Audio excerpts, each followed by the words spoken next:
Good afternoon, everyone. My name is Matt Zwolinski. I am a professor of philosophy here at the University of San Diego, and I am the founder and director of USD Center for Ethics, Economics, and Public Policy. The mission of that center is to promote understanding of important issues of public policy and the moral and economic dimensions of those public policy issues. In support of that mission, we sponsor a number of public events here at the university throughout the year. But our flagship events is this biannual debate series, which aims to bring together nationally renowned experts on the important issues of the day into civil dialogue with each other to help us achieve a better understanding of those issues. My promise to you about these debates in general and about tonight's debate in particular is that no matter where you fall on the political spectrum, you're going to hear ideas today that you disagree with. And my hope is that these debates can serve as a model for how to respond to that disagreement in a way that is both respectful and constructive. Not with vitriol, not with ridicule, not with avoidance, but with an attempt to genuinely understand and learn from those with whom we disagree. Academic debates, and our political culture more generally, are too often about achieving victory by vanquishing the other side through a combination of rhetoric, grandstanding, and the occasional use of logic and reason.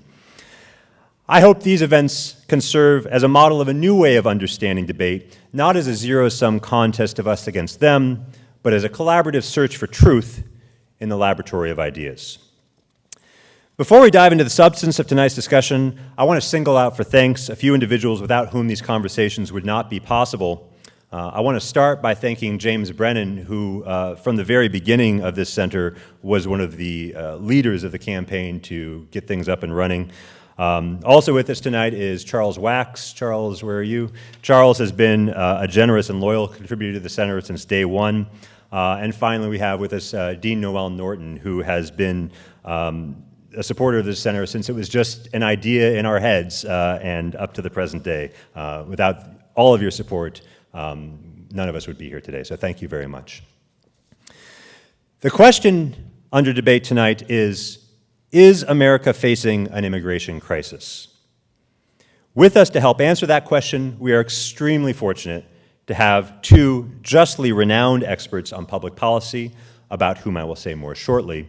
But before I do, a few words about the format of tonight's debate. Each debater will have 15 minutes to present his opening statement, followed by 5 minutes to respond to the other side. After both sides have responded, I will moderate a discussion between them for about 25 minutes, after which time we will welcome questions from the audience. Our debaters for the night.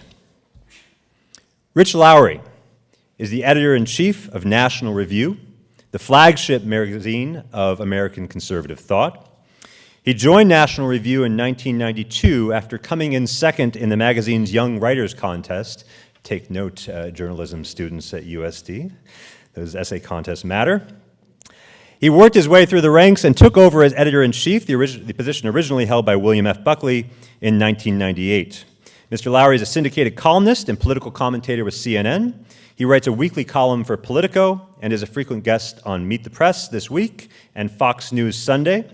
His latest book, The Case for Nationalism, How It Made Us Powerful, United, and Free, will be coming out this November. Jason Riley is a senior fellow at the Manhattan Institute and a columnist for the Wall Street Journal, where he has published opinion pieces for more than 20 years. After joining the Journal in 1994, he was named senior editorial page writer in 2000 and a member of the editorial board in 2005. In 2008, he published Let Them In, The Case for Open Borders, a book about which you'll be hearing much more tonight. His second book, Please Stop Helping Us, which is about government efforts to lift the black underclass, was published in 2014. His most recent book, False Black Power, there's a question mark at the end, so I tried to tone that. False Black Power is an assessment of why black political success has not translated into more economic advancement and was published in 2017. So please join me in thanking both of our debaters for joining us tonight, and I'll welcome to the stage Jason Riley for his opening remarks.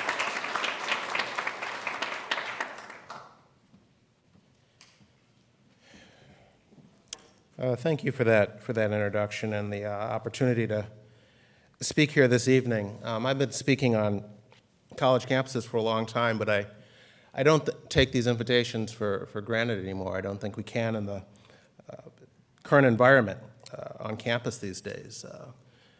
Some of you may know the University of Chicago took to sending out a letter to incoming freshmen that explains the school's commitment to academic freedom and how they don't support trigger warnings or safe spaces or cancel invited speakers because their topics might prove controversial.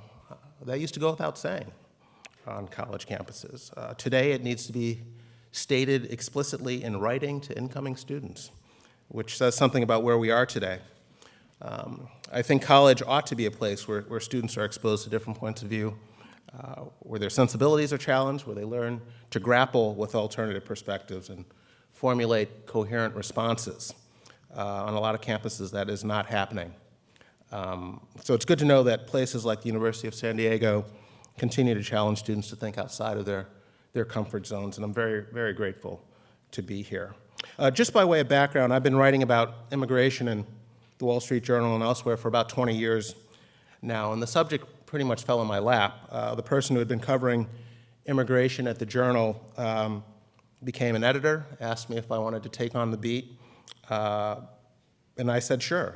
I'm not an immigrant. I'm not a child or grandchild of immigrants. So in that sense, I didn't have a real dog in that fight. But I did find the topic interesting in the sense that I find history interesting. And no history seems to repeat itself like our debates surrounding immigration.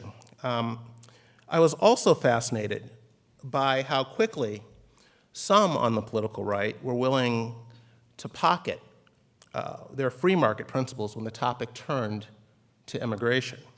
The Wall Street Journal's motto is free people and free markets, and that includes free and flexible labor markets. Most people who self-identify as free market conservatives claim to share that belief, and most times they do.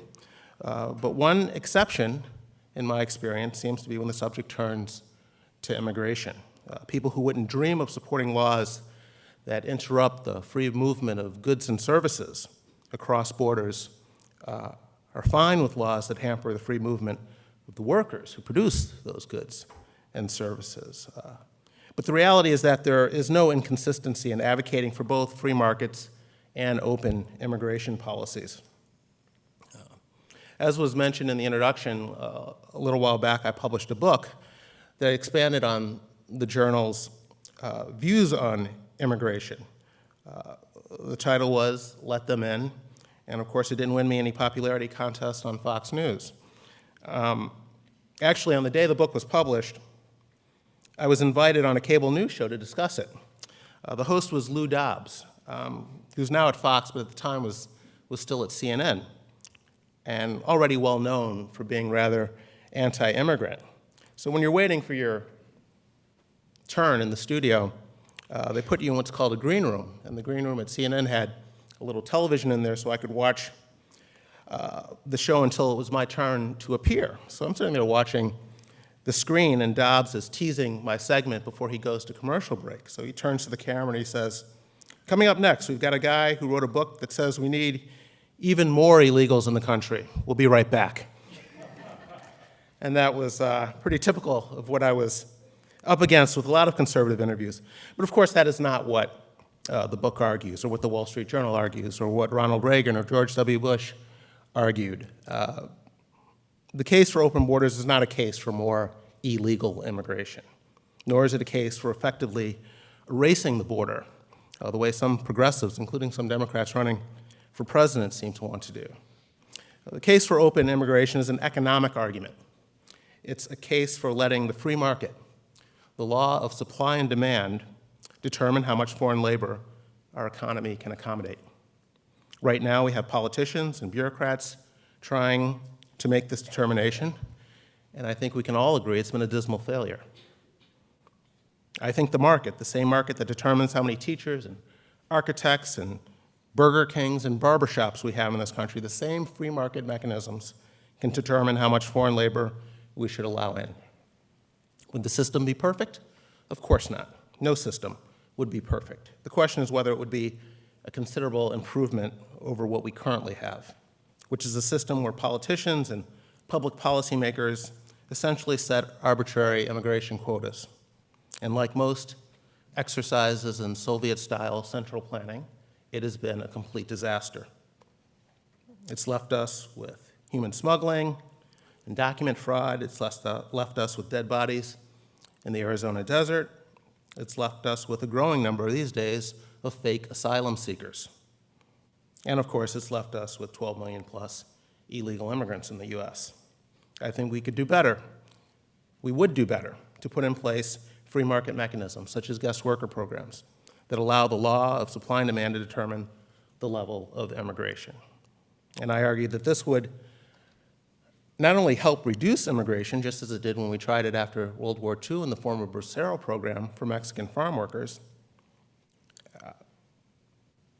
but it also help us from a homeland security standpoint. Right now, our Border Patrol spend time chasing down people who come here to work instead of chasing down people who come here to do us harm. And I think it makes us less safe than we otherwise would be. Right now, the problem is too many immigrants chasing too few visas, and the ones who can't get them sneak in. They come legally and overstay. The vast majority of people coming here from Latin America are economic migrants in search of work. They'd prefer to use the front door, and I think we should expand legal channels for entry and let them in. Now, illegal immigration tends to dominate this discussion, but many people are also skeptical of legal immigrants, and this is nothing new. By the 1750s, Benjamin Franklin already was complaining about bilingual signs in Pennsylvania that were used to accommodate German immigrants. Why should Pennsylvania, founded by the English, become a colony of aliens, wrote Franklin, who will shortly be so numerous as to Germanize us instead of us Anglifying them, and who will never adopt our language and customs? Now, Franklin was one of the most enlightened men of his period, but on immigration, he sounds like Lou Dobbs. He was concerned that too many Germans were invading Pennsylvania and would never assimilate. 100 years later, in the period before the Civil War, there were calls for bans on Irish Catholic immigrants. The argument was that they were subverting American values and ideals and would never assimilate. In the late 1800s, it was time to dump on the Asians. There was talk of the Yellow Peril. In a famous political cartoon from that period, the Statue of Liberty is depicted as a Chinese coolie gripping an opium pipe. Later, the Italians, the Jews, the Poles, and others would, of course, face similar treatment. In more recent decades, the debate has surrounded immigrants from Latin America, but the worries are the same as they've always been. Are they stealing jobs and depressing wages? Are they driving up crime rates and stretching our social services? Are they overpopulating the United States? Are they assimilating? How much unskilled foreign labor can our modern economy absorb? Those questions are complicated by the fact that there is no typical immigrant. They're not all gang members, but neither are they all microbiologists. Most are economic migrants in search of an opportunity to make a better life for themselves and their loved ones. Most are simply looking for a higher return on their human capital than they can find in their home country. The biggest difference between today's influx of immigrants and previous waves, of course, is that so many Latinos migrate illegally. Unauthorized immigrants comprise only about 4 or 5% of the US population, but Mexicans account for more than half of all illegal aliens in the country, making them the face of the problem. Now, a popular assumption is that people who cross the border illegally must be prone to crime and other bad behavior. But the reality is that people here illegally tend to otherwise be law-abiding and here to work, not go on the dole. Immigrants in the US of every nationality, regardless of legal status, are arrested and incarcerated at lower rates than their native-born counterparts. That's been true and shown in government studies going back more than 100 years. And the low-income immigrants who do qualify for public benefits actually sign up at significantly lower rates than low-income natives do. Illegal immigration from Mexico is not a reflection of the poor character of Latinos. It's a result of the simple fact that the supply of US visas made available to Mexico is much, much less than the demand.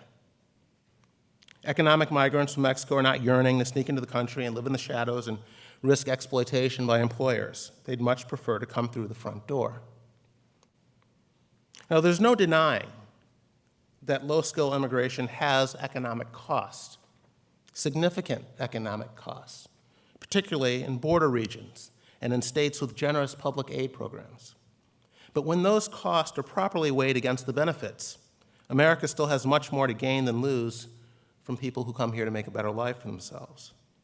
These economic migrants tend to be younger and healthier than the native population. They work harder, as evidenced by their higher labor participation rates and lower rates of unemployment. Moreover, as Asian countries and countries in Western Europe morph into giant retirement communities due to their stagnant population growth, the in-migration of young workers from poor countries gives the U.S. a very important edge. That's because a smaller workforce can mean less overall economic output. Without enough younger workers to replace retirees, health and pension costs become debilitating. And as domestic markets shrink, so does capital investment in those markets. By contrast, growing populations expand the market for goods and services. Immigration helps keep our population young and vibrant. Immigrants are giving the U.S. a distinct comparative advantage in human capital, which is no small matter in an increasingly globalized economy. There was a saying at Ellis Island. The saying was, "The cowards never came, and the weak died on the way." America is not simply a nation of people with ancestors from other places. We're a nation of hardworking, upwardly mobile immigrant strivers. Today's Latino immigrants aren't any different. They're just newer. Thomas Sowell is an economist at Stanford who has written extensively on the history of migration, not only to the United States, but also among countries outside of the U.S. Here's one of his central findings. He said that you would be hard-pressed to find a country that was richer when it had half of its current population. He's also observed that there is, quote, nothing more common than to have poverty-stricken immigrants become prosperous in a new country and to make that country more prosperous as well. Now, this is the history of the Irish in the U.S., the Chinese in Southeast Asia, the Lebanese in West Africa, among many, many other examples internationally. And I think it's a history that our federal policymakers would do well to keep in mind as we try to reform immigration in the U.S. Thank you.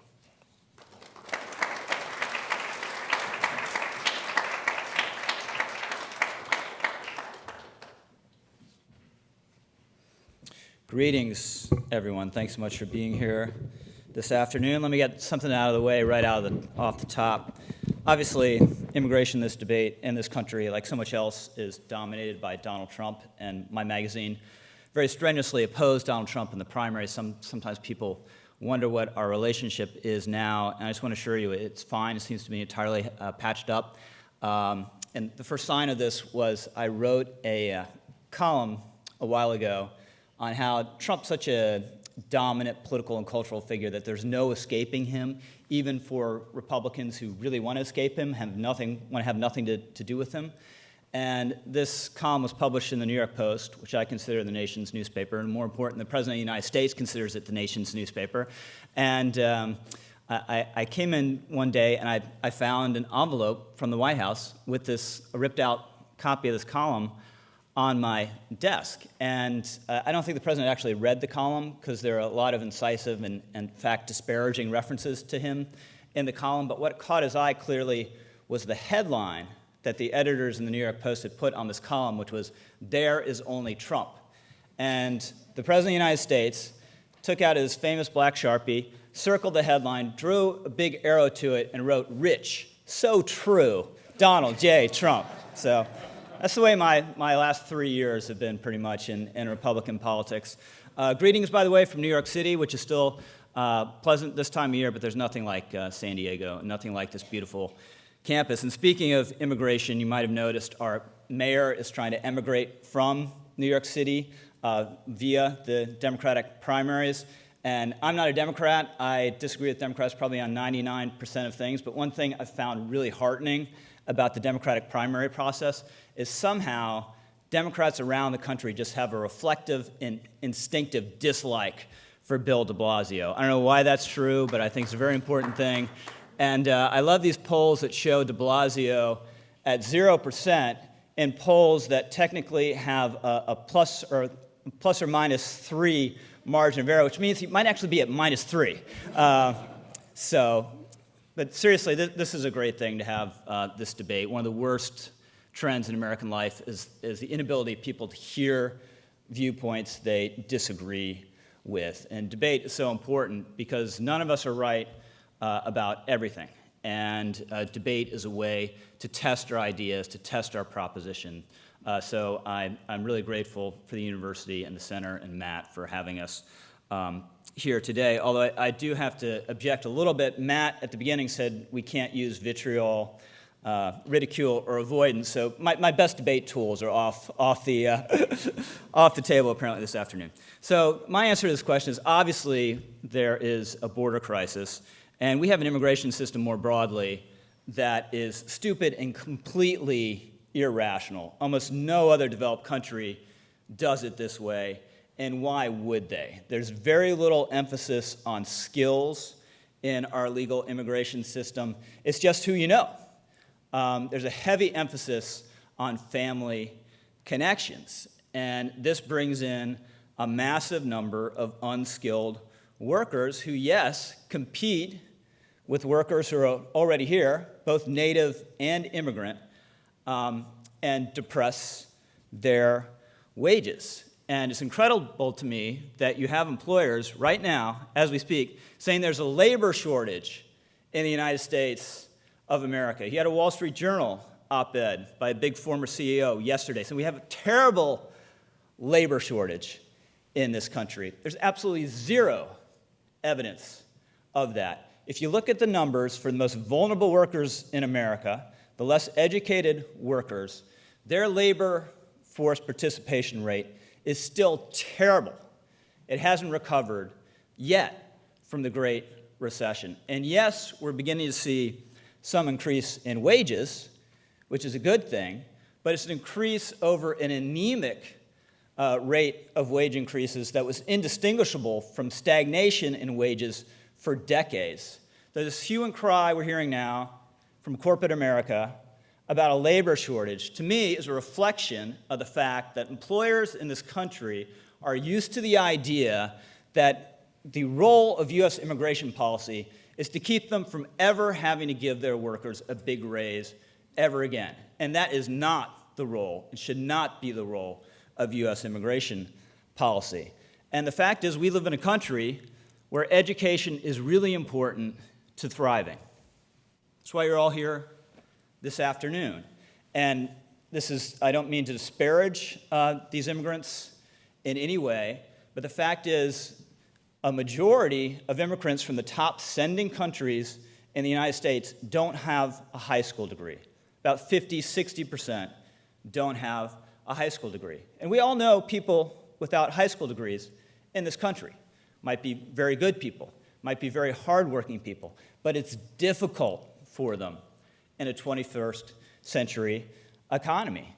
It's hard for high school dropouts from the American education system. Imagine if you're from a Central American education system that isn't nearly as good as ours, and you come here without knowing the language. 50 or 60% of these households use a means-tested welfare program. 50 or 60% of them are at or near poverty. I think the number is 30% of the children in poverty in the United States are the children of immigrants. So if you want more child poverty, you think we don't have enough in this country. If you want more inequality, because we don't have enough in this country, you should love the immigration system as it's currently constituted. Now, I know what some of you are thinking. You're thinking, but Rich, we're a nation of immigrants. So the fact is, we are a nation that has had higher and lower levels of immigration over time. Immigration spiked in the 1880s, it went down in the 1890s. It went up before World War I. It crashed during World War I for understandable reasons. It bounced back after the war. In 1924, there was a very restrictive immigration law passed. A lot of people supported it for not very admirable reasons, but it lowered immigration levels all the way through to the late 1960s. And I'm not saying this is the sole reason. There are many other reasons, obviously, but this also happens to be a period that coincided with the golden age of the American working class. In 1965, we had fewer than 300,000 legal immigrants coming into this country a year. Was the economy suffering? Were employers desperate? They couldn't hire anyone to get anything done? No. Now, after the 60s, laws were changed, we went up. We've been at 1 million or more legal immigrants for a very long time now. And it's this elevated level of immigration without tapping the brakes that is totally inconsistent with American history, and that's unprecedented. Now, you might also be thinking, well, Rich, we had high levels of immigration in the early 20th century, and that was completely fine. Yes, but we had a totally different economy in the early 20th century. We could just feed these low-skilled workers from overseas into this giant maw of the American manufacturing sector that no longer exists. Even so, the best evidence is that the Ellis Island immigrants made no gains economically themselves once they were here, and it took 3 generations for the differences at the beginning of those immigrants to even out. So yes, everything evens out over a long period of time. And the fact is that the gap then between immigrants and workers already here was very small compared to what it is today. You might say, Rich, we're great at assimilating people. We're quite good at assimilating people, but I think our system of assimilation, our culture of assimilation, is under stress. It certainly isn't as robust as it was in the early 20th century. The fact is, you came here on a boat in the early 20th century, you weren't traveling back home anytime soon. You weren't really communicating with anyone back home. You know, there was no Skyping or anything like that. There was no texting. You weren't reading the foreign newspapers on your phone. There was no safe space in America in the early 20th century.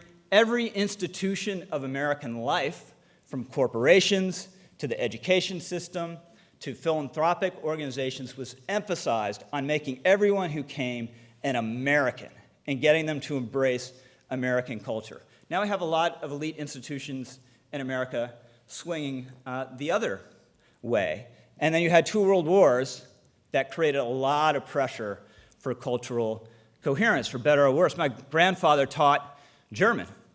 And during World War I, he's like, I can't teach German anymore. They won't let me teach German anymore. So that was a bad thing, but it obviously created a pressure for assimilation, and nothing like that exists today. And then you might also say, Rich, but they're jobs Americans won't do.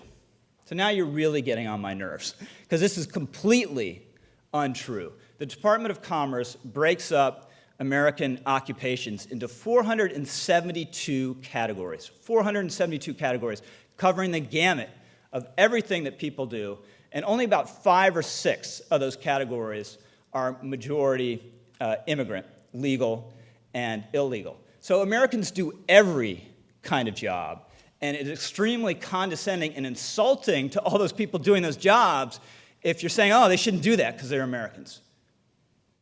That's disgusting. That's insulting, and it's wrong. So let's briefly talk about the border. Obviously, there's a crisis at the border. It's let up last couple of months. The weather has something to do with that. The Trump policies that are trying to get migrants to stay in Mexico and to stay in Central America have something to do with that. But we have an insane policy at the border. If you are a member of a Central American family unit and you show up at the border, you try to sneak in? No. You surrender voluntarily to Border Patrol agents. You seek out Border Patrol agents to surrender because you know what'll happen. You just say, I want to seek asylum. You get what's called a credible fear interview. The standard is very low. Our processing, our facilities are totally overwhelmed, and you're given a bus ticket to Boston, and you're never leaving.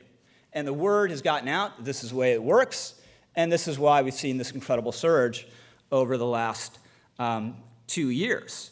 And we're just completely overwhelmed at the border. And we've seen it with these facilities that were built with single men from Mexico in mind. They weren't built for families and for children. You've seen terrible things happen at these facilities. And for me, it's just very irritating. You'll have Democrats, when a kid gets sick, or God forbid, dies in horrible tragedy, they say, we have a humanitarian crisis. There's a crisis at the border. Then Donald Trump says, we have a crisis at the border. And Democrats, no, he's making it up for his political purposes. They're both right. There is a crisis at the border. And these are not, the lion's share of these folks, desperate, my heart goes out to them, they are not genuine asylum seekers. When they go through the process, about 80% of their applications are rejected because they're coming for economic reasons or they're fleeing gang violence, which is terrible, but does not permit you to claim asylum in this country. So again, none of this is to cast aspersion on immigrants as such. They shouldn't be insulted. We shouldn't create lurid fantasies about they're all gang members. All that's wrong. President of the United States shouldn't do it. No one else should do it. And I would hope if were a coffee farmer in Guatemala and the world market and coffee collapsed because of news sources in Brazil and Vietnam, that I'd have the gumption to walk 30 days or get on a bus and head to the United States. So we shouldn't blame them for what they're doing. And there's no doubt they will be better off. They will be better off. The question is it a sound policy for us? And I think the answer is no. And we should look to create a more skills-based system that emphasizes folks who can come here and thrive right away. And if you want to look for a model of countries that do this, you can look to Australia and to Canada, which are not nasty, terrible places, even if the Canadian Prime Minister occasionally dresses in black or brown face. It's weird to me to learn that effectively Canada has elected Ralph Northam as their Prime Minister. But be that as it may, it doesn't mean that everything is wrong with Canada. And you look where we do have more skilled immigrants. Nearly half of Asian immigrants into this country, they're employed in management or business or science in the arts, higher proportion than native-born people. They make on average $70,000 a year, higher income than natives. The median household income of an Indian immigrant is $105,000. And that's largely because of their level of immigration. 3/4 of Indian immigrants have a college degree. I have a friend whose parents were from India, and he likes to quip, my mom and dad, they came here with nothing except for $5 and 2 medical degrees between them. And guess what? They were fine. And again, this is not anything inherently good about Indian people. The average level of education in India is less than 6 years. But what are we doing? We're skimming the most skilled people from India and bringing them here where they thrive. And we should be doing that with every single country. And there are a lot of countries we do it. Nigeria is another great example. So in short and in sum, let's skim the best people, most skilled people from around the world. It's possible, it's easy to have an immigration system that is in our national interest. So let's do this and make this not just a country, a nation of immigrants, but make it a nation of smart immigration policy. Thank you very much.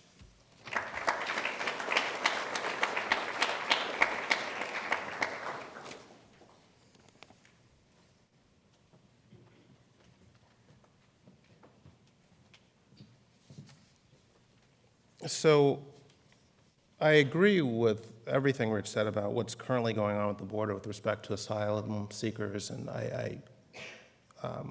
if anything, I'd go further in terms of describing how bad the situation, how idiotic the situation is down there. The Journal had a piece I think back in July, talking about the situation in Guatemala, which is now the largest source of illegal immigration to the United States now is coming from Guatemala. And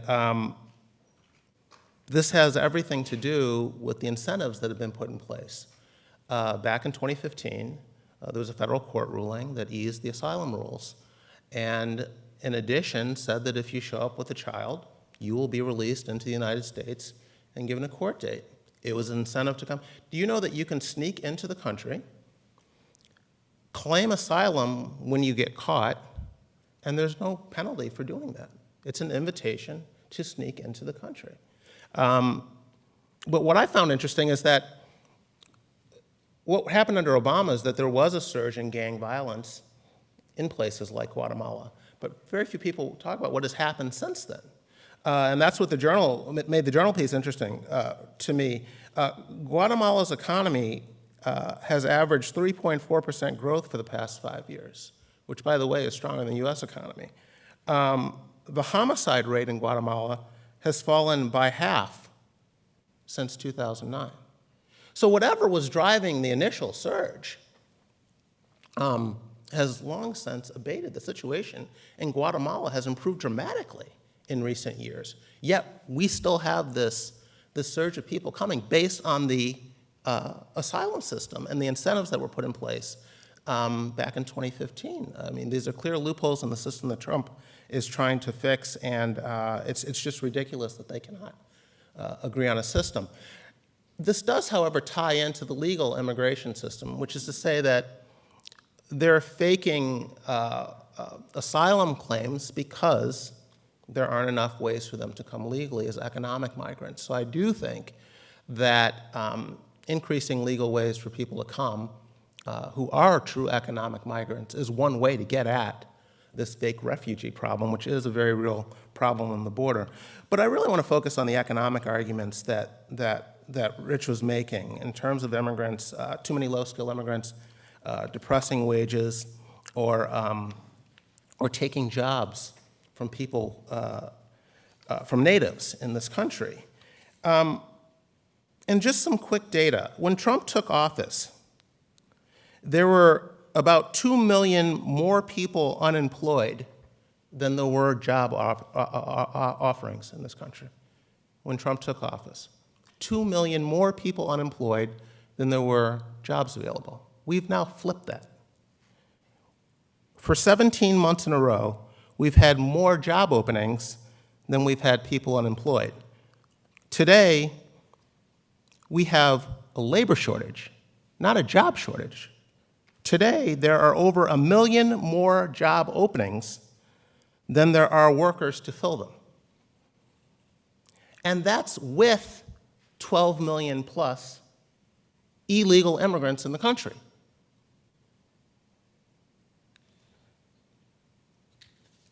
In addition, the wage gains have been strongest for the lowest skilled workers in the country. Their wage gains have been stronger under Trump than the wage gains of their supervisors and their managers. So, two issues here.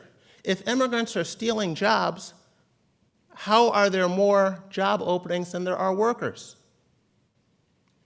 If immigrants depress wages, particularly low-skill immigrants, how is it that their wage gains are the strongest wage gains we have today?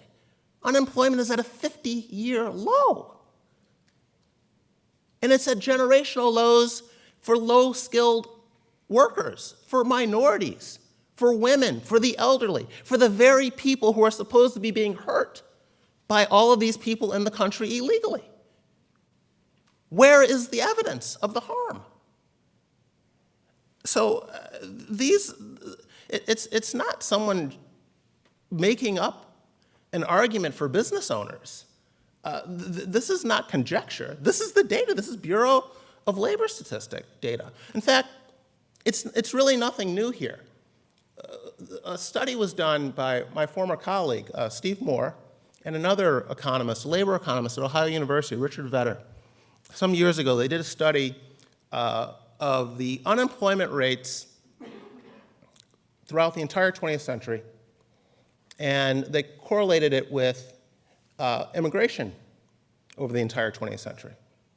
And what they found was that high levels of unemployment correlated, or high levels of immigration correlated with low levels of unemployment over the span of the entire 20th century.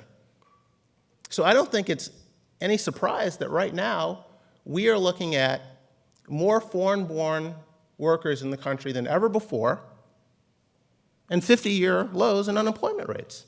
Fits a pattern. Now, I'm not arguing that there is a causal link here. It's a correlation.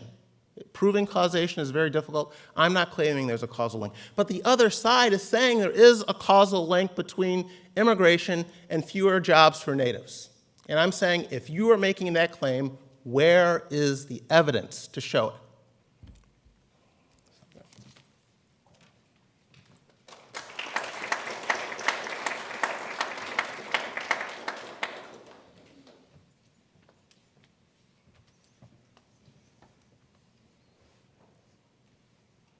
So a couple things to begin with Jason's opening remarks. I'm generally a free market guy, but I think nations are sovereign entities that have borders that mean something.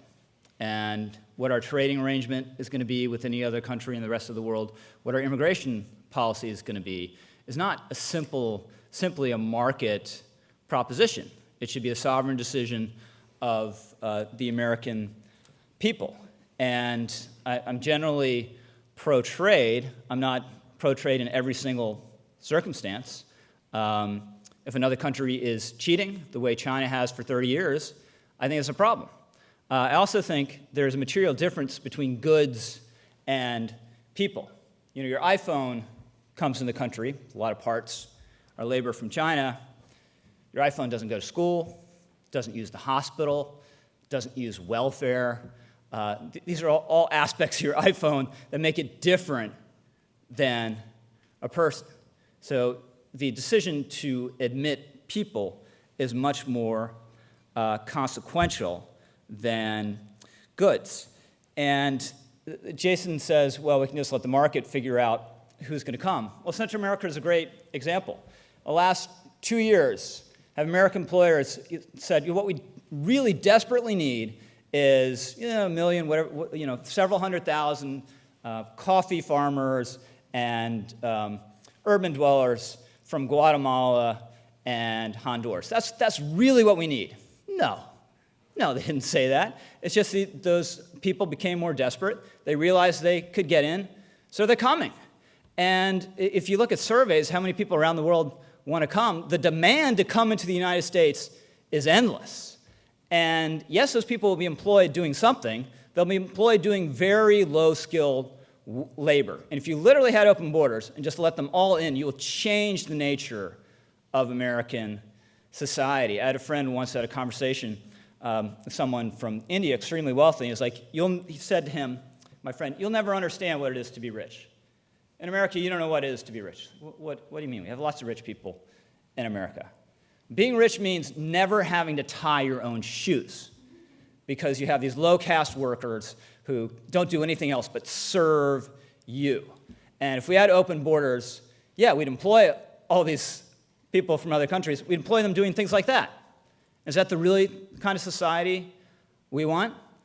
I don't think so. And I don't think immigration policy should be entirely at the beck and call of the upper middle class. It shouldn't be that mowing lawns is something no one ever thinks of doing themselves. My father was a pretty educated man. He was a college professor. On Saturdays, he got out the lawnmower and mowed our damn lawn, And then when I was old enough, I mowed the lawn, And I turned out okay. So the idea, and again, this goes back to the notion that there are jobs Americans won't do. We're changing the notion of the inherent dignity of work in America because of our immigration policy, and that's a bad thing. A couple detailed points. Bracero program. It didn't diminish illegal immigration in the 1950s and the 60s. It created the social networks that drove illegal immigration. Eisenhower had a big deportation program in 1954, deported 1 million people. That's when the Bracero program was still going. So if the Bracero program, just having guest workers an answer to all this, that never would have happened, but it did. Just final point on economics. Yes, there is an economic benefit to immigration. There's some small but measurable economic benefit. The best evidence, it accrues to capital and to labor. So this benefit is kind of redistributed upward, and it harms people lower down the income scale. And again, my point, Jason thinks, those people are doing wonderful now because they're finally getting a discernible wage increase because we now have a tight labor market for the first time in a very long time.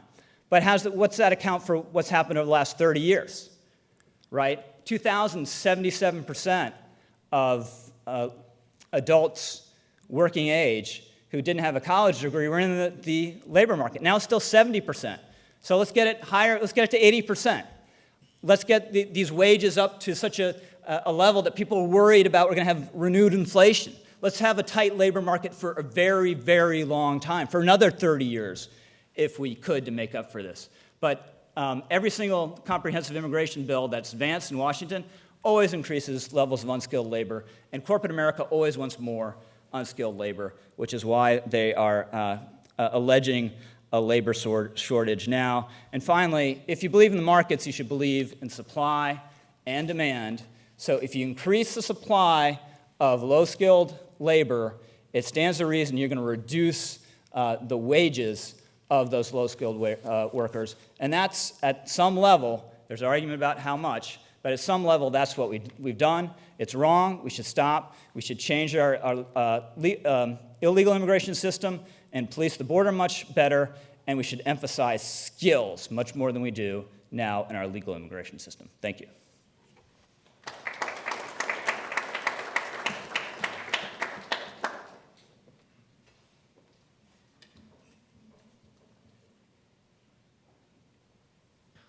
All right, so we're going to turn now to a moderated discussion between Jason and Rich on some of these issues, and they've given us quite a lot to talk about. And I'll remind both of you to use your handheld mics while you're up here so that we can pick you up on the audio. Quite a lot of different issues we could talk about here, but I suppose we'll pick up on the point which you left off on, which is the distributional effects that different immigration policies can yield. So one claim that is often made is that increased immigration of low-skilled immigrants, so the default result of a more open borders type policy, has beneficial effects toward the upper end of the economic distribution and harmful effects on the lower end of the economic distribution, specifically among low-skilled workers without a high school degree. This is actually a claim that Bernie Sanders made, right? I was just going to say, this is the left-wing discussion that progressives have about we can't do anything that benefits wealthy people in this country, or we can't do this policy because it will benefit wealthy. It's an assumption that there's a fixed pie, and that it is the job of policymakers to divvy up that pie and send it out. That is not what free market conservatives believe. The pie isn't fixed. It's this belief that people who come here poor stay that way. That is not a free market belief, and it's not borne out by the data. There is economic mobility taking place, particularly among immigrants, low-skill immigrants. They don't come here and stay poor, generation after generation after generation. And then there's a protectionist argument here that we need, and this is another argument that Bernie Sanders has made, and Sanders isn't alone. And I should say, Rich and I are right of center, but there's a debate about immigration going on the left as well, among liberals and progressives. And you could put people like Bernie Sanders in the camp, which is frankly with Rich. I hate to insult you that way, but Bernie talks a lot about the fear of importing poverty. I think Bernie might be even more. But Nick Kristof, the New York Times columnist, has also expressed worry that we're importing poverty. Yes, they come poor, but they don't necessarily stay that way. There is economic mobility among people in this country. It continues today. Yeah, I don't think people getting rich inherently hurts people further down the income scale, but why, all things being equal, what is the urgent national need that would impel us to import more low-skilled workers. Why? We Why do we need them? Because we have 1 million more job openings than we have workers to fill them. Well, there's a good answer for that. Get the people who are currently on the sidelines of the job market in the job market. And this is a radical idea. I'm a market guy. If you have a job opening and no one will take it, you know what you do? You increase the salary. I know it's crazy. I know conservatives shouldn't think such things. This is heretical, but that's what you do. And market's inherently clear. If you have trouble hiring, you pay more, you will fill that job. Someone who thinks that job's not worthy of them might, at a higher level, think it is worthy of them. You kept using the term jobs Americans won't do. I never uttered that phrase, so you were making... I never said you did. Okay. But a lot of people do. A lot of people, you're right, a lot of people do make that argument. I think the more accurate way to put that is there are jobs that Americans are increasingly overqualified to do, and that is a good thing. And we don't want people who are overqualified to do certain jobs doing them. We don't want people with high school degrees picking cotton in Yuma. It's a waste of human resources. It's a misallocation of human resources. Now, there are several things that can happen here. That farm worker, we can say, we're going to deport that farm worker. But the reality is that either the food we eat is going to be grown here and picked by a migrant and harvested by a migrant, or it's going to be grown in the migrant's home country and imported. One of those two things is going to happen. Now, I'd rather that job stay here, because even if a low-skill migrant is doing it, it's likely that an American is packaging it. Another American is driving it to the supermarket. Another American is marketing it. That migrant is a jobs multiplier. And if he leaves, all those surrounding jobs leave too. So that would be my argument for keeping that job here. Now, there are certain groups of Americans that won't do that job. You are not going to get black people to go pick cotton in Yuma. There's too much historical baggage there. It's just not going to happen. There's no such baggage for someone coming from Central America and doing it. People aren't widgets. You just can't take them and move them around and say, you have this education level, so we'll put you in this job here. The bottom line, Rich, is that the market does a better job of allocating capital, including human capital, than you or I or the smartest people in the world. The Soviet Union tried this. They tried to set the prices. They tried to say how many workers you need in this field. It doesn't work. There are too many decisions to make. And I don't know why we want to try it here. So a couple things. It's very easy to get the idea, given the social circles that we run in, given the room we're in right now, where everyone, presumably, we hope, is going to get a college degree, to think, oh, everyone in America has college degrees. They're all overeducated. It's not true. There are many, many low-skilled workers in this country who are not in the labor force. So when the labor force participation rate for low-skilled people is equal for high-skilled people, come and talk to me. Come and talk to me then. Don't, when we finally have some progress in wages, say, oh my gosh, wages are going up this much, let's import the unskilled workers from Central America. And I believe in a market, but I also believe in a country. We have a labor market within this country that we should be concerned with making that work. Our labor market does not have to extend into coffee farms in Guatemala. That is a policy choice. That's not the market, that's a policy choice. Well, labor force participation differs by group. And by the way, the lowest unemployment rate for any group and the highest labor participation rate for any group are illegal Hispanic men. They're working. Now, labor participation is going to differ by group, and that's a very complicated, there are reasons for that, and they're complicated. And they go beyond immigration policy. I'll give you an example. I live near a Home Depot. Any given Saturday, I could drive over to that Home Depot and find 24 Hispanic men in the parking lot looking for work. Help me paint my garage, help me move furniture, whatever. Do you think if we deported these guys tomorrow, next Saturday when I go over to Home Depot, I'm going to find a couple dozen black men in that lot looking for work to do? They could be there right now. Why aren't they there? I mean, so this whole idea that if we deport this group, it'll help this group, it's more complicated than that. I reject the idea that markets don't clear. If you're a free market guy and there are job openings, you can pay a wage high enough to get someone to do that labor. Maybe it's not a black worker in a cotton field somewhere in Alabama, but there are a lot of legal immigrants, by the way, who are affected by this as well. So we have to make them part of our calculation. And again, low-skilled people in this country already here who've dropped out from our own schools are having an extremely hard time in this kind of economy. There is no need to go out of your way to import more people without high school degrees who don't know the language, who are come here and going to be poor. And Jason, is a free market purist, but I guess doesn't mind them coming here and using mean-tested welfare programs because the welfare system is actually not set up primarily for people who don't work. It's geared towards people who work and don't make a lot of money. It's geared actually for exactly these kind of workers.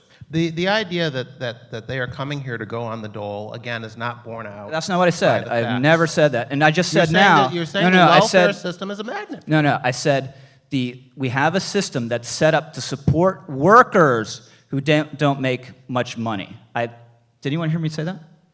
No? Yes? I literally just said it.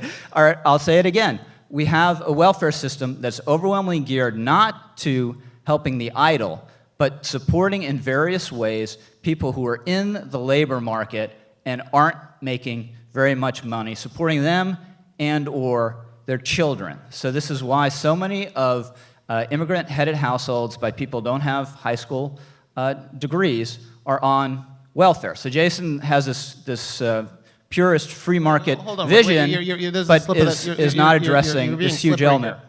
You're being very slippery here.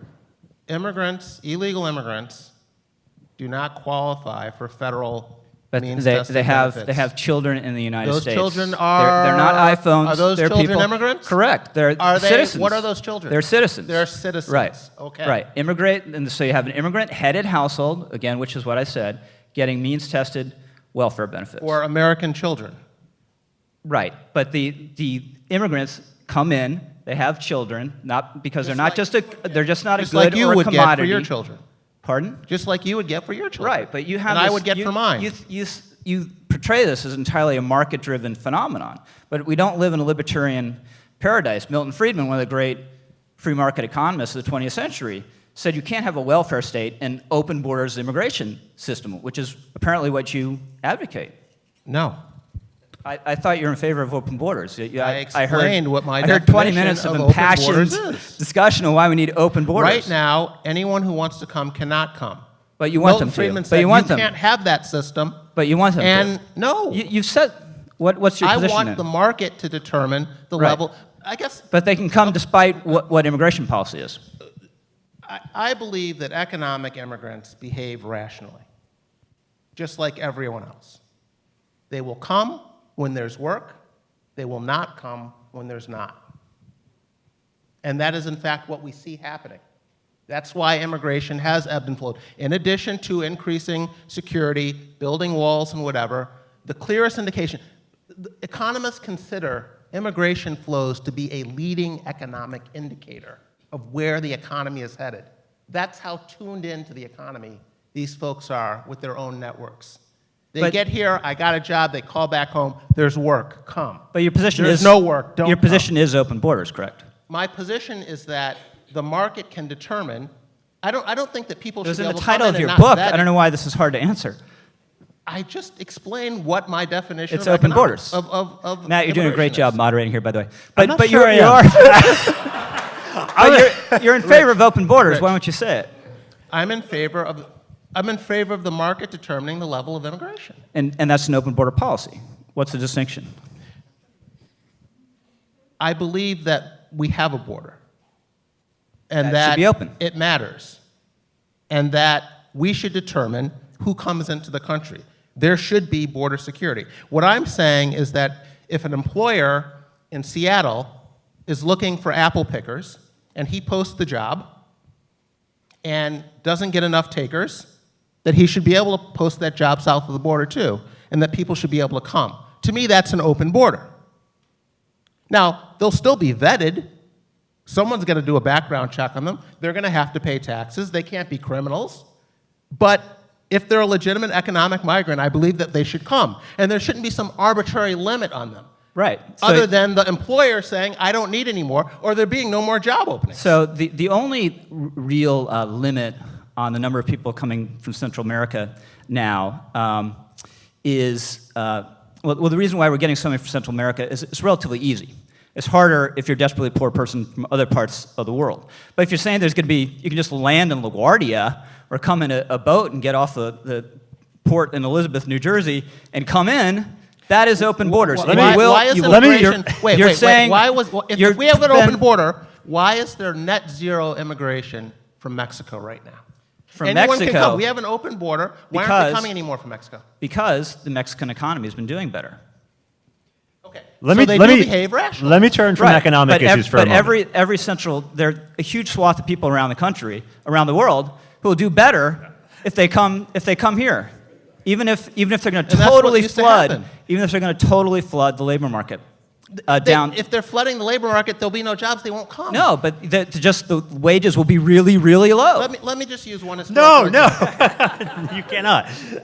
Let me, because I want to, as important as the economic issues are, there are other dimensions to the immigration problem that were touched on in your opening remarks, and I want to circle back to those while we still have a bit of time remaining to us. One of those issues was a more cultural issue. So you made the claim that we are failing to assimilate immigrants. Jason told a story about past immigration crises with the Germans and the Irish and the Asians, that we had these worries that these immigrants would fail to assimilate, and we turned out to be wrong. You argue that this time is different, both in an economic sense, I think, and in a cultural sense as well. So can you explain a little bit more about what you think is different this time, particularly with respect to cultural assimilation or the failure thereof? I addressed this a little bit in my opening remarks. I would say the classic example when we think about American immigration is that Ellis Island experience. It is late 19th, early 20th century. But we can't think of that without thinking of the fact that there was a big pause afterwards. And the best research, big pause in immigration, the best research shows that helped the cause of assimilation. Because what you don't want is ethnic sort of immigrant enclaves that are constantly replenished from abroad, creating their own distinct cultures that never kind of fade into the American fabric. And I think the melting pot is a flexible concept. It has and does and should change based on who's coming here. That's a healthy thing. But there has to be that coherence. And we don't know how, 3 generations from now, the immigrants who are coming right now are going to do, but there's some early indications that English language acquisition, for instance, is lagging among Spanish-speaking immigrants exactly because of this replenishment issue. So that's another element of my case. I think it's better for the immigrants here if you diminish immigration. One, there's less competition that they have for jobs, and it puts an emphasis on assimilation, which is the ultimate guarantor of success in this country and is very important to our national life. So the primary metric would be English language acquisition among immigrants that you're using? Yeah, to and determine then the failure of assimilation? economic welfare as well. Again, just to illustrate the point about how this issue has a long tail. The current research on Central American immigrants is they've assimilated quite well, but we're talking about folks whose parents came in 1975, who were largely students who stayed were relatively highly educated at a time when there weren't that many Central American immigrants. And all those factors are now different. Maybe it'll turn out fine, but we don't know. And again, there's just no reason, there's no compelling economic, there's no reason to flood ourselves with unskilled immigrants. Why not flood ourselves a little bit with high-skilled immigrants? I know that's a crazy concept in our immigration debate, but it just seems to make sense. Well, I have no problem with the mix of immigrants changing. It is the 21st century. The needs of the economy are not the same as what they were 100 years ago, 150 years ago, when the policies we have in place were set, or even 50 years ago. I don't have a problem with changing the mix. Where I urge caution, though, is in knowing what the mix exactly should be. We don't know, and I think the market can determine that. But if you want to change the balance, less family migration, more high skill, I'd have no problem with a policy that did that. Again, my problem is that no one knows, no one's smart enough to know what the exact mix should be arbitrarily. It's unknowable. And we could do a lot of damage just putting in place arbitrary numbers. Assimilation, we tend to speak in terms of averages to measure assimilation. What is the average English language skill or educational attainment or income or home ownership rate? That's not going to tell you much about assimilation. Assimilation is a measure of time spent in the country. What you want to know is not if the average Hispanic person can speak English. You want to know if someone who's been here 30 years speaks English more than someone, or better than someone who's been here 10 years. That will tell you assimilation. When you do an average of people who've been here 30 years and people got here yesterday, it's really going to skew the progress being made. So the real measure would involve doing longitudinal studies that follow the same person over a period of time. And when you do those studies, you do see assimilation taking place. You see educational levels going up. You see English language levels going up. You see home ownership rates and income going up. That is the proper way to measure assimilation. But Rich does make a good point about the country, how we used to go about Americanizing people and the attitudes out there today. And it is a real problem, particularly in institutes of higher learning like this one, where you have multiculturalists, militant multiculturalists, balkanizing people, urging them to hang on to their culture and their language, the Chicano studies teacher, the black studies teacher, and so forth. That is a problem. I would urge you, though, not to conflate what immigrants want with what the people who claim to speak on their behalf want. You talk to the mothers. They want their children to learn English in school, even if the bilingual advocates don't. I say, keep the immigrants, deport the multiculturalists. And on that note, I'm going to open things up to questions from the audience. I'd like to give preference to students here at USD, at least for the first several questions. So please raise your hand if you're a USD student. Did you put yours down when I said that, or? No, oh, okay. Hello, my name is Trent Cunningham. I'm at the law school, and so I'm a free market guy, and I believe in the free market and the ability for it to make decisions. And I would actually like open borders. I like that idea, and I believe that would work. But I feel like there's some assumptions underlying that argument, and that we're dealing with the perfect market. And it doesn't really work like there are fingers on the scale. So there are policies in the U.S. There are minimum wage laws, occupational licensing, all these things that have kind of put the fingers on the scale of ability for a worker to contract with an employer. And so if the market is complicated and we don't know what happens, is it possible that those things that we've done have made it kind of impossible or untenable to have the open borders that we want? So then we have to live in a world where we do have to limit it. Because if we want to choose the policies we have right now for current U.S. citizens, that there are consequences, which might mean a closed border. I agree. I think the biggest challenge is the one Milton Friedman mentioned, which is the welfare state, and the growth of the welfare state in this country is the biggest threat to having a more open or more generous immigration policy. Because I would argue that the welfare state is not yet the magnet that it's become in places like continental Europe. But things like Obamacare moved us closer, moved us in that direction.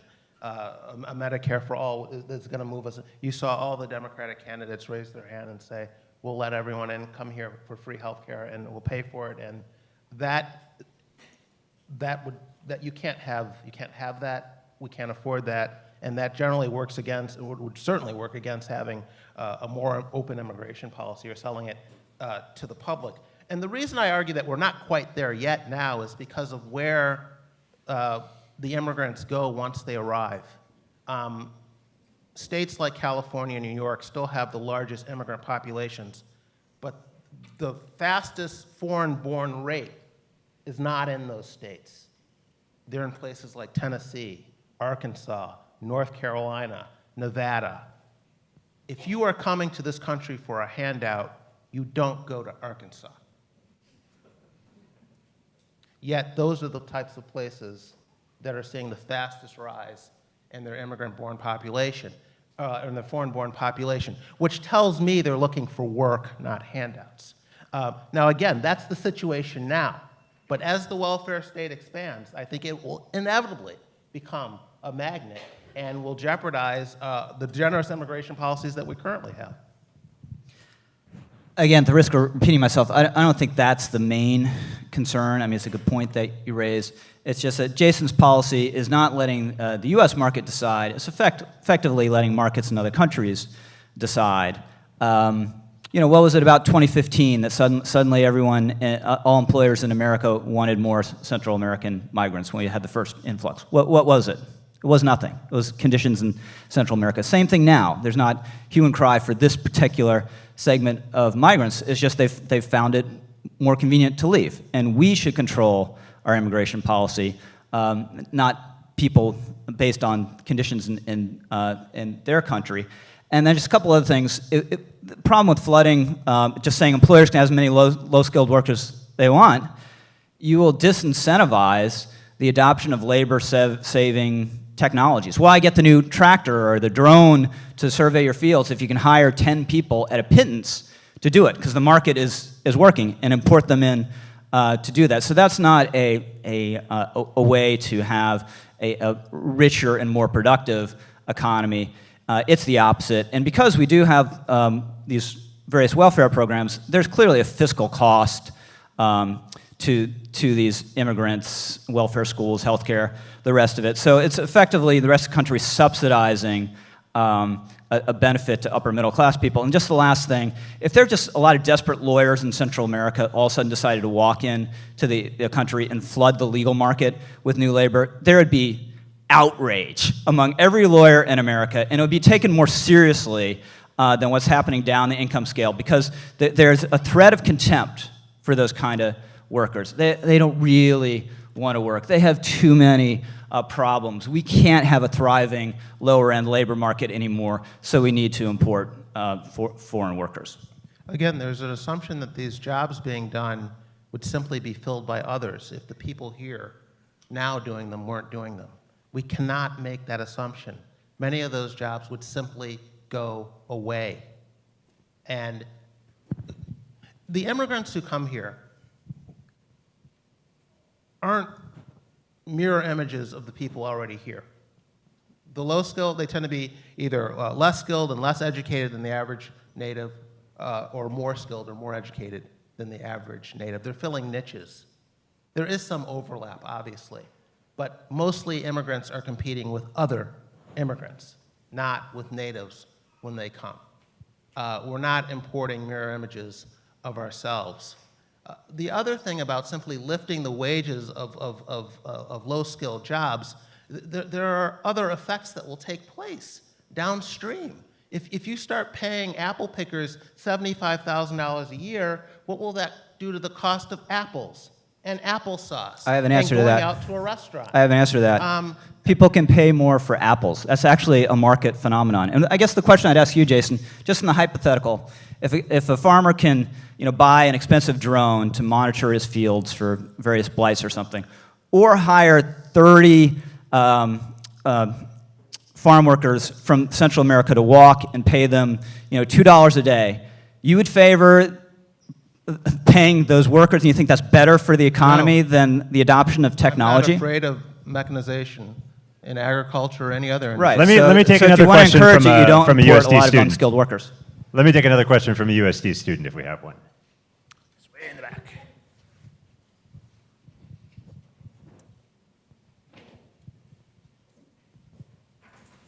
Hi, I just want to ask, Mr. Lowry, you made the argument that illegal immigration depreciates wages. I was just wondering then why is the lower end of the pay scale seeing a rise in hourly wages? Because the labor market is finally tight again, and it hasn't been for a very long time, at least in 10 years since the Great Recession. And I think that's a good thing.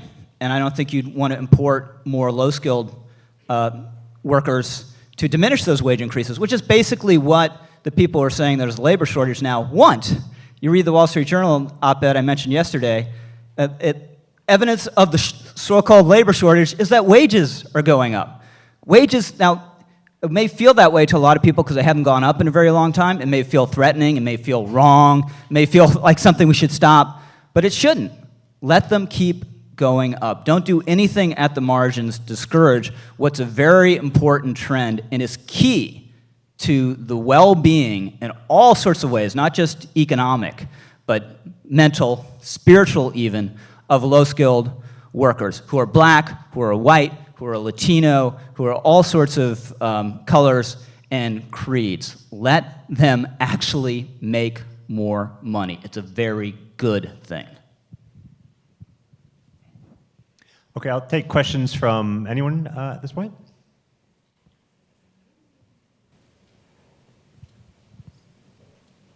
Hi, Ken Gross. I'm a professor of dermatology at UCSD and a Mohs surgeon, and I just got back from Ecuador. I was doing a series of talks and looking at some patients down there.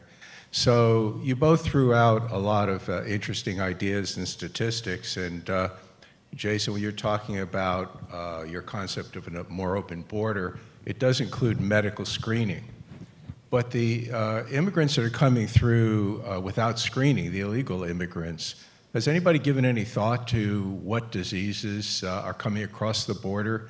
I mean, down south, there's a significant amount of resistant tuberculosis, malaria, a host of diseases.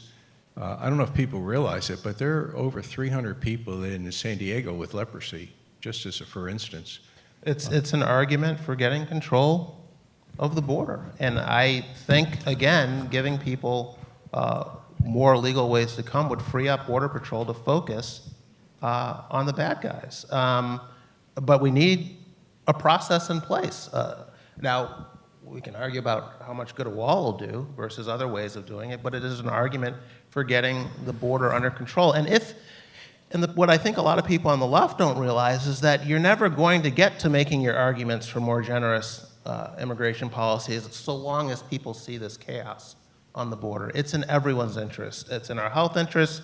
It's in everyone's interest to get this situation under control. And I think the problem in Washington is both parties think they gain politically from the status quo.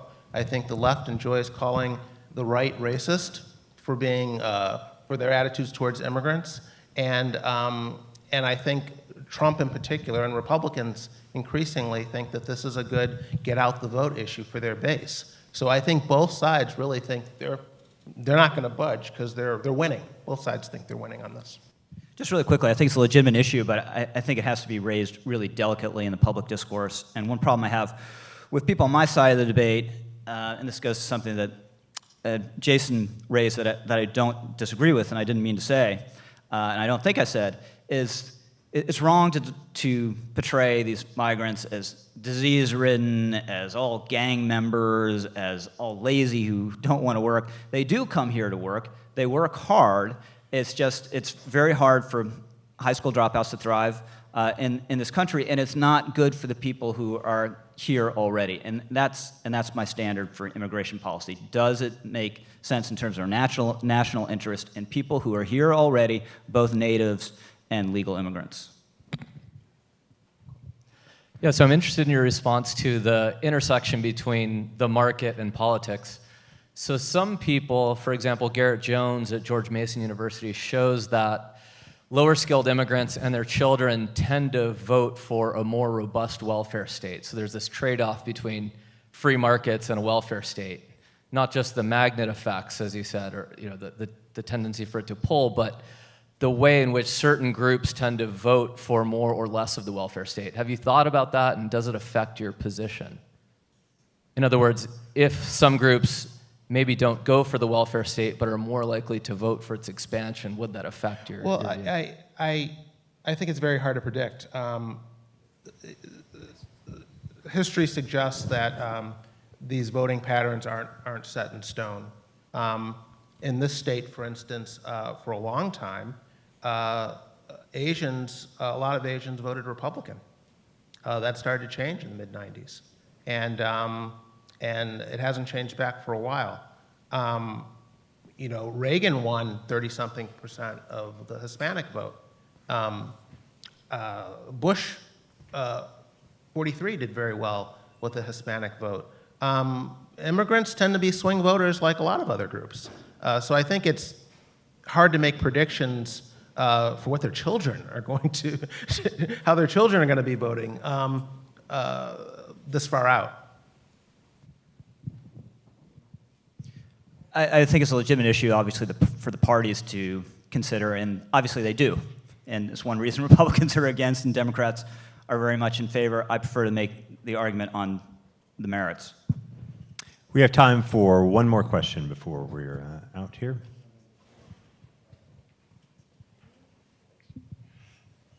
It's a question to both Jason and Rich. Jason, would you you're advocating that the free market would determine how many immigrants would come, so would you then have no cap on it? It might be 1 million a year, or 5 million, or 10 million a year, and that would be okay? And then, I don't think, there were periods of time in this country when there was no cap. In fact, when Ellis Island was open, pretty much everyone got in unless you were Asian or had tuberculosis. Other than that, you got in. Mm-hmm. I mean, there was no cap. And at some point, people stopped coming from the sending countries because it made no more economic sense to come. Either they were happy with what was going on back home, where they didn't feel the need to migrate anymore, or there was nothing here to offer. Some people who came went back because it wasn't what they wanted. Or some people came who always intended to go back. They were sojourners. They just came for a little while, made some money, and they went back. That still happens today. And I think that would still happen tomorrow if we set up a system that allowed it. I'll give you a quick example. Take Puerto Ricans, who are already U.S. citizens. Back in the 40s and 50s, they were pouring into New York City. People were saying, Puerto Rico's going to empty out. They're all coming here. At some point in the 1960s, the per capita incomes in Puerto Rico reached about 1/3 of what they were in the U.S., and it leveled off. For 50-something years, it leveled off. On its own. No one said you can't come anymore. Mexico, immigration has leveled off.